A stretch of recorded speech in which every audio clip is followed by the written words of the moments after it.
this episode of Scholar Talk, the guiding question is, how can presidents who face significant challenges exercise their constitutional powers vigorously?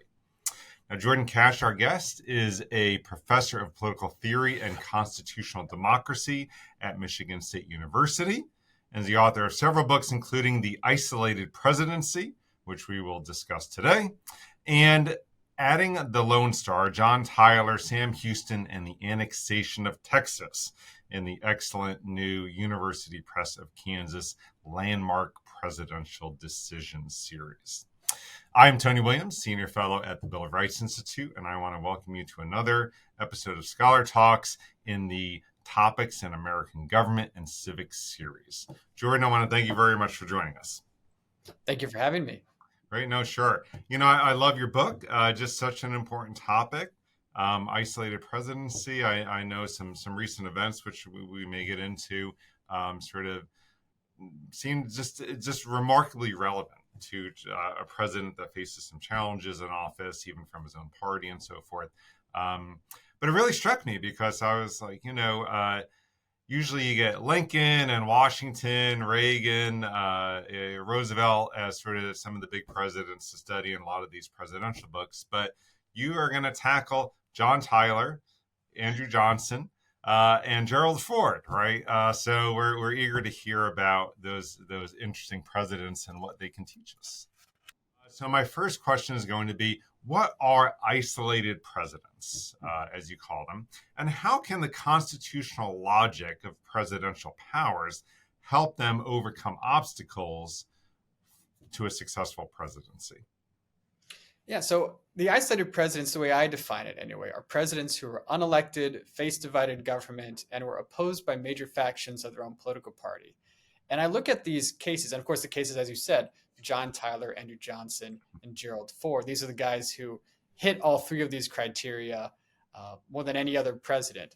And I look at these guys because I do think they give us the clearest view of the underlying constitutional authority of the presidency. Really, what's the baseline that every president is able to have and utilize? So you mentioned earlier, usually we talk about Washington and Lincoln, Jefferson, FDR, Theodore Roosevelt, all worthy of study. Of course, they tell us a lot about the presidency, but when we look at their success, and often sometimes we'll look at them and say, oh, look at how they use their constitutional powers. That must be a demonstration of the constitutional presidency. Well, maybe, but they're also generally fairly popular, or they have party control. They're all elected, right? Or they certainly have unified control of Congress in many cases. So when we look at their success, it obstructs our view of what is actually driving their success. Is it their popularity? Is it legislative support? Is it party support? So my idea was, let's strip away all of that. Those things that political scientists usually look for to argue makes a president successful, strip it all away. Look at guys who are unpopular, who have no legislative support, who have no party support. What are they left with? Just their constitutional authority. Okay, so this is why I say they give us the clearest view, not just of the constitutional powers, but I would say of the constitutional logic of the presidency. And when I say constitutional logic, what I mean specifically is that the structure, duties, and powers of the office, as created by the Constitution, orient the people in the office, orient the presidents themselves to act in certain ways, to utilize their powers in certain ways. So just to break it down briefly, we have a single president. Well, that's going to encourage them to be more energetic, more decisive, but also be more responsible. He's elected with a nationwide election that we're going to have here very soon. Well, that orients candidates first to have a nationwide perspective. They need to build a national coalition in order to win. And so then once they get into office, they're going to keep that national perspective, hopefully. And then having a longer 4-year term, having the possibility of re-election, these things also encourage the president to have a longer temporal horizon, to think over the long term, not just 1 or 2 years, 4 years, 8 years, or if they're thinking about their legacy, even beyond that, as well as have a certain amount of stability in the office. So all these institutional attributes then are utilized by presidents, orient them towards certain modes of behavior, and then the powers fit in with that, right? So having, for example, a nationwide perspective well, we also want that nationwide perspective and legislation, so we require the president to give a State of the Union. And then we require him to either sign or veto any bill that Congress passes. So he can bring that perspective, bring that longer temporal horizon to the legislative process. So again, just how the structure, duties, and powers all fit together to create an effective executive to facilitate an effective and efficient national government. So that's the constitutional logic that I think is at the heart, really the baseline that all presidents have. The question is, well, how can we see it? Where do we see it in operation? And that's where the isolated presidents come in. When we strip away all other institutional supports, they have nothing else to rely on, we can most clearly see that constitutional logic at play, how it both orients and empowers presidents to be successful. Great. Yeah, very interesting. So let's jump into those isolated presidents then. So John Tyler faced a lot of obstacles when he succeeds President William Henry Harrison.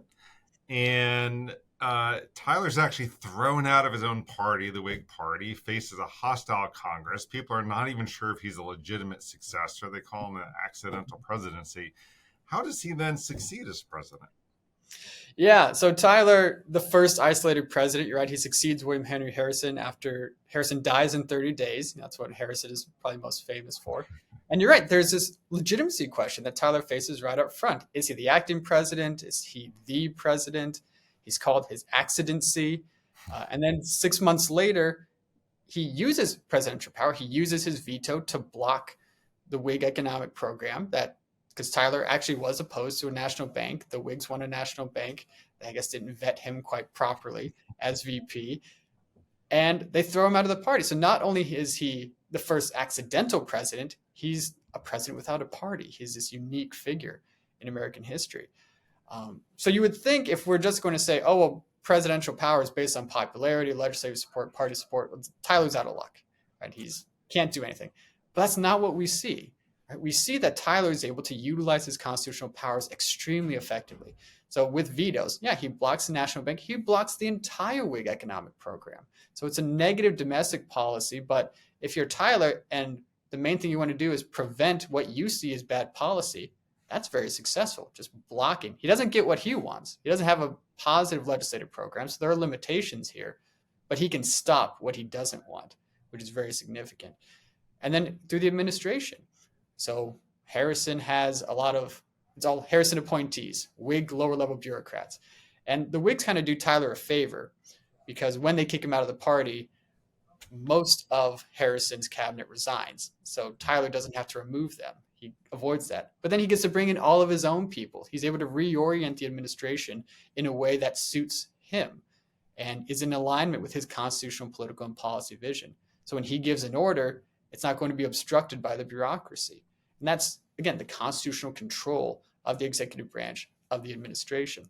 I think where we see Tyler being most successful, and again, it's grounded in constitutional powers, and I think we see this with the other isolated presidents too, is in foreign policy. Tyler is able to expand the Monroe Doctrine out into the Pacific. He extends a protectorate over Hawaii, which at the time is an independent kingdom. He opens up diplomatic relations in Asia, specifically with China, the first bilateral Chinese-American treaty signed by President John Tyler. And most significantly, he annexes Texas, of course, brings the Republic of Texas into the Union, which he faces enormous opposition from both parties initially, where he even submits a treaty to the Senate and the Senate rejects it. They reject it by a 2/3 vote. You need a 2/3 vote to ratify. It's rejected by a 2/3 vote. So it's completely opposite. But Tyler, because as president, he's positioned to really set the agenda, he's able to continue pushing for Texas, makes it an issue in the 1844 presidential campaign. A campaign, I should add, he's not even a candidate in because he's so unpopular. He can't even run for re-election. He tries. Nobody's interested. But he sets the agenda. So when a pro-Texas candidate is elected in James K. Polk, Tyler can say, see, I told you it was popular. We need to do this. And he's able to push annexation through Congress in his last day in office. There's even a slight issue where some members of Congress thought, well, he's going to wait for Polk to do this. And Tyler says, no. I'm still the president. I initiate. So he's the one that sends the messenger to Texas to annex it and pushes it through all the way through just pure presidential prerogative and constitutional authority. Right, and does so through a resolution rather than the original treaty he got. Yeah, which is a very interesting thing. So Tyler, in a way, reinterprets the admissions clause of the Constitution to say, no, we don't need a treaty, and we can't annex an entire nation. Right? It's not just some territory, but an actual nation, and we can bring it in as a state under a congressional resolution. So it just needs a majority of both houses of Congress. So yeah, so that's an innovation that then later presidents draw upon. Most notably, I mentioned Hawaii earlier. William McKinley does pretty much the exact same thing. He follows Tyler's playbook to a T in annexing Hawaii. Very interesting. So now Andrew Johnson is a very interesting case study because you argue that he defended the constitutional prerogatives of the presidency, even if he did so at the expense of moral principle.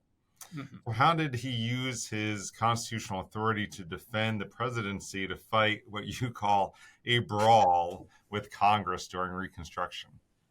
Yeah, I think Andrew Johnson is probably up there as a president with maybe the most difficult institutional situation. So not only is he thrust into the presidency after Abraham Lincoln is assassinated, but he's put in the presidency at the end of the Civil War when now he has to deal with Reconstruction, right? These monumental constitutional crises to bring the country back together.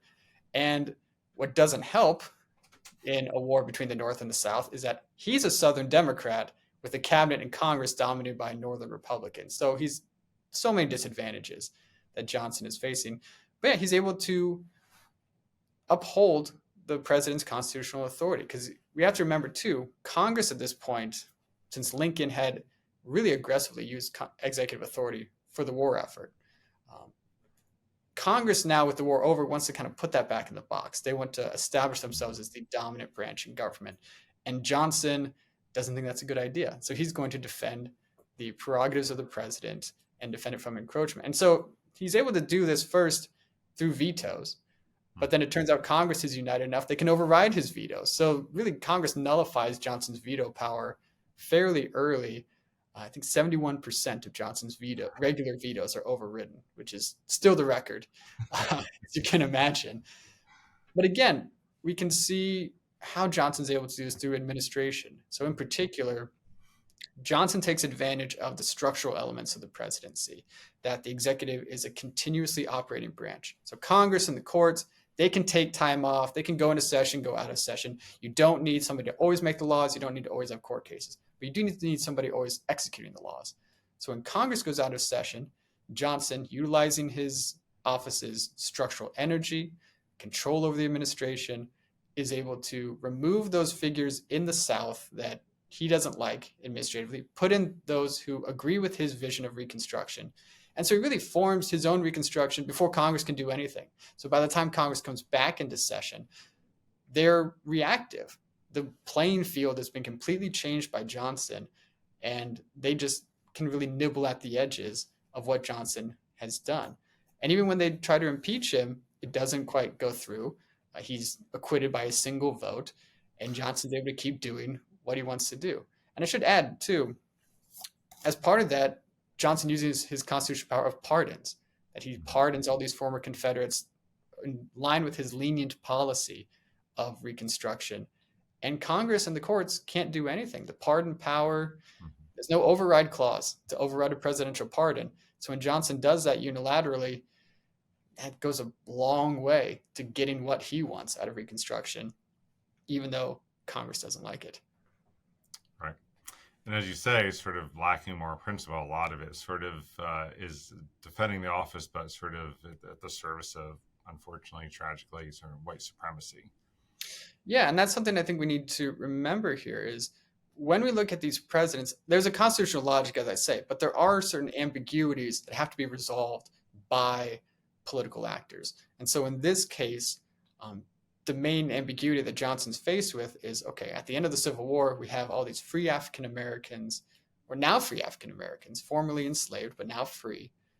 How do we protect their rights? But on the other hand, the kind of older tradition of federalism of states' rights.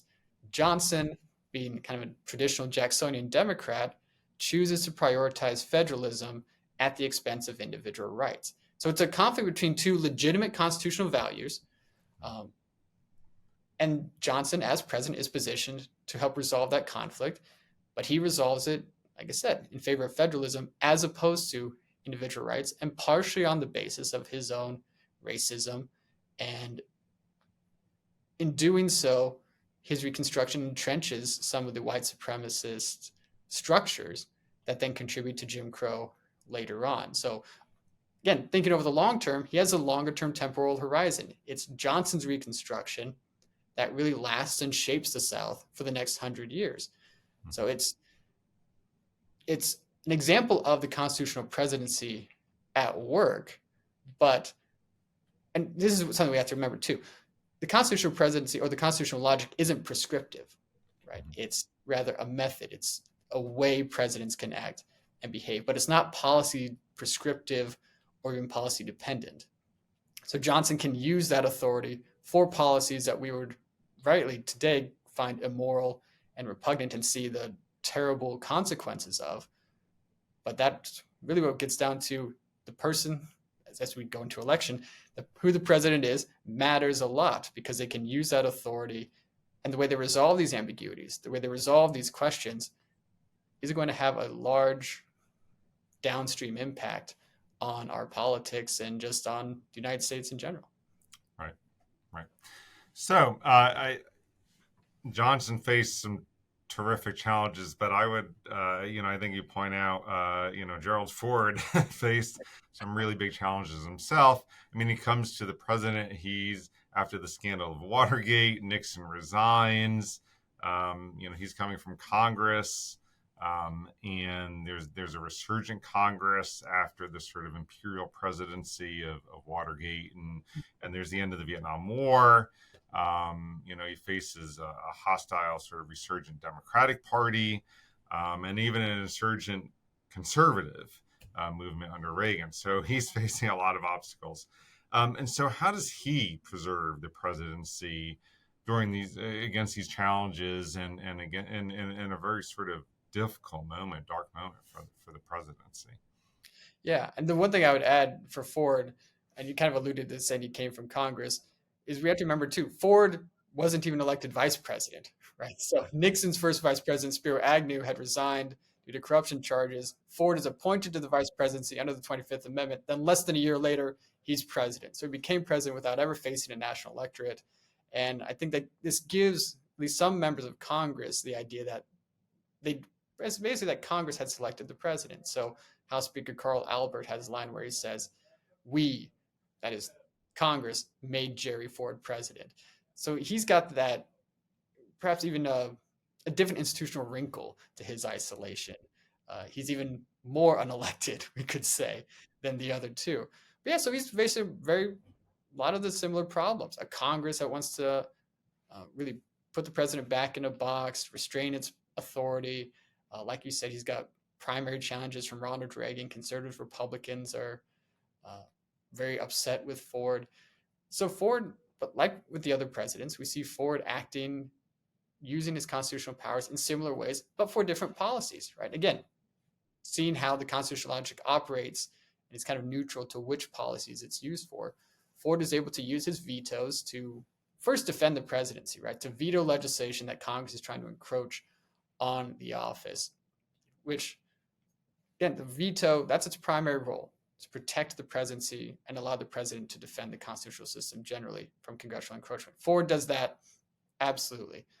But another thing Ford does that really we don't see with Tyler and Johnson is the way he uses the veto strategically and with a revisionary capacity, right? So when Ford vetoes legislation, he'll send his veto messages back and tell Congress where they could improve the legislation.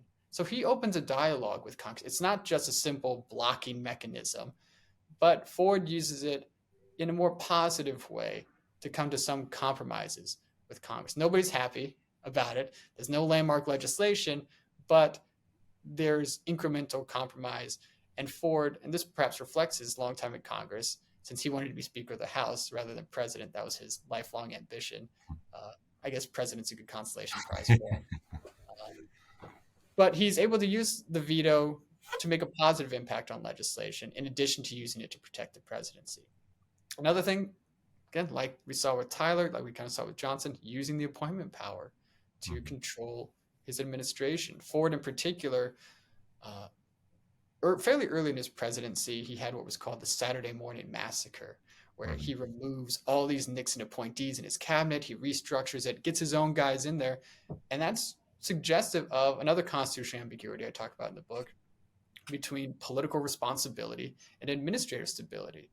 All three of these guys, if they wanted administrative stability as the highest value, would have just kept their predecessors' appointees. None of them do. They all try to get their own guys because they want the executive branch to be responsible to them. And that's what we see with Ford. And that enables him to pursue his policies more aggressively than he would have when he had some Nixon appointees who really doubted his capabilities and who were just opposed to some of his initiatives. So Ford gets his own guys in there, combine that with his vetoes, and he's able to, at the very least, protect and preserve the constitutional presidency from congressional encroachment and still find some success in policy. Right, and very. I don't think we can not talk about the pardon, right, of Nixon, and sort of how controversial that is. How he does it sort of very courageously and sort of secretly, as you say, Mhm. but takes a real hit in his popularity. Yeah, massive hit. And this is something we see with all three, but it's most clear with Ford. None of them come in isolated, right? They Mhm. all come in and there's some hope like, oh, okay, maybe Congress can work with them. This is what Ford says to Congress. I don't want a relationship. I want a good marriage. Good Midwestern man seeking to have a good relationship with Congress. But then at a certain point, they all do something that isolates them further. Tyler vetoes the National Bank, so he gets kicked out of the party. Johnson vetoes the Civil Rights Act, and so the Republicans in Congress unify against him. With Ford, it's the pardon of Nixon. But here, again, the constitutional issues. Because on the one hand, yes, it's Ford seeking to move the nation past Watergate, and that's the primary thing. And the fact that Congress and the courts can't really do anything about it. There is an amendment proposed in Congress that would have allowed Congress to override pardons like they override vetoes. That doesn't go anywhere. So this is again unilateral authority in pardoning Nixon. But one of the things that Ford says, and it shows the president's orientation to consider constitutional questions, is that Ford makes the case that Nixon's constitutional rights, his individual rights, might be jeopardized if he went to a criminal trial. That he doesn't think that Nixon would be able to get a fair trial in the United States in 1974. That politics had inflamed things too much. So he's worried about the individual constitutional rights of Richard Nixon, and that's another reason for invoking the pardon. So it's an interesting way that the president is oriented to have these larger constitutional questions in hand, but that includes a defense of individual rights, in this case, from the judiciary, which might not be able to uphold proper judicial process. Right. So we've looked at a few historical examples, very interesting, very important. And so, how can But your topic, your take on these isolated presidents certainly has a lot of relevancy to today and going forward. So how can presidents who generally face these kinds of significant challenges exercise their constitutional powers vigorously? And especially since even the recent elections in the 2024 election have shown that these are still very relevant. Yeah, absolutely. I think in some ways, the contemporary presidents, Trump and Biden in particular, they look more like isolated presidents than they do like FDR or Reagan or somebody like that. Sometimes when people ask me about this and they say, well, what would you say if you were advising Joe Biden right now? I would say, well, Mr. President, with all due respect, stop trying to be FDR. Stop trying to be Lyndon Johnson because your political circumstances are completely different. Instead, take your model as Gerald Ford. Look at John Tyler. Look at these presidents who are facing isolating conditions because both Biden and Trump, they've had their electoral legitimacy question. Trump winning through the electoral college, that causes legitimacy questions. Their parties have been fractured with major factions opposing them. They both have divided government. In fact, with divided government, every president since 1969, except for Jimmy Carter, had divided government at one point or another. So I think the isolated presidents are so important because they give us these examples of what presidents can do when they are facing these constraining institutional circumstances, which is the norm now. Unless there's a major breakthrough in this election, which I don't see happening, or in an election coming up, I also don't see that happening. But unless there's a major breakthrough, we're going to be in this kind of system of gridlock. And so presidents are going to need to fall back on their constitutional authority, their baseline constitutional authority, which primarily, as we've talked about, at least in legislating, the veto is a very powerful power if Congress isn't giving them what they want. I think you're going to see more administrative actions. And in some way, you see presidents doing this already. When they act through the administration, when they act more in foreign policy, we might say, well, why are they doing that? I would say it's a constitutional logic because the tools in their toolbox allow them to do more in those areas than in others. So that's that natural orientation, the natural way that they're oriented and incentivized by the constitutional logic to pursue policies in those areas, because that's where they have control. That's where they have power. When they interact with Congress, it's going to be more conflict, gridlock, negative domestic policy. So looking at Tyler, Johnson, and Ford, where are they successful in administration, especially in foreign policy? And that's grounded in the Constitution. That's what we should expect. And so when we see contemporary presidents doing that in systems of divided government, we shouldn't be surprised. We should say, well, that's almost to be expected due to the constitutional logic. And once we understand that, we can understand why presidents behave the way they do, especially in contemporary circumstances. And I would just add, if there's concern about, oh, well, the presidents are too powerful in these areas and that, maybe we need to fall back, they're doing too much, then I would say, well, then we need to look at the constitutional logics of Congress and the courts, and you might even say the states. How are they pushing back? Which hopefully is my next project, to see how these things intersect. But we shouldn't expect the president to pull back himself. He's not incentivized to do that. That's not how the office is structured, but rather trust the system of separation of powers to keep things under control. So again, there's a minimum baseline of power that presidents have. We need to understand where it is if we're going to understand how presidents actually behave and operate effectively. Right. Well, your brilliant book, The Isolated Presidency, is going to be a great guide for us to think about these things going forward. So, Jordan, I want to thank you very much for joining us to discuss this very important topic. Thank you so much for having me. It's been a pleasure. Great. And thank you all for joining us on this episode of Scholar Talks. Please check out the other videos in our Topics in American Government and Civics series. Thanks.